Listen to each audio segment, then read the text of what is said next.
The familiar sound of the train whistle and bells signals another train leaving the South Bend Airport headed to Chicago. As you sit back in your seat to enjoy the ride, there are a lot of people working hard to ensure that ride is hassle-free. 30 AM dispatcher GRG. It starts in the Operation Control Center, a small room in Michigan City where dispatchers monitor every train on the tracks. And that's not all.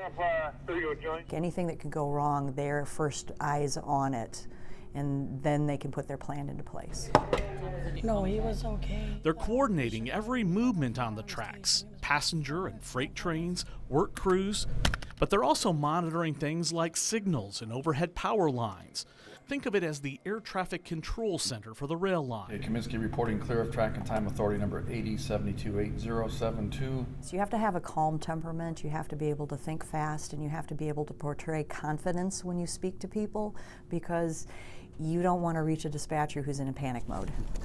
And what track is this on? To make sure the people on the other end of that radio traffic are prepared takes some work too. Engineers go through rigorous training before ever getting behind the controls of an actual train. Part of that is in these simulators.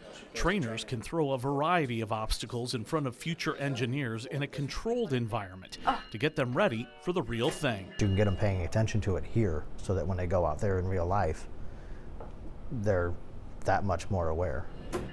An engineer will spend 40 or more hours in a simulator and 4 to 5 months with a mentor before ever controlling a train on their own. And when they get on those trains, these are the people making sure it's mechanically sound. The shop maintains more than 80 train cars. The people here work shifts 5 days a week, 24 hours a day. I believe this car 5 is in for its 60-day inspection. The trains are inspected on a federally mandated schedule, but at a minimum, cars come in about every 60 days. So we go through a whole series of checklists.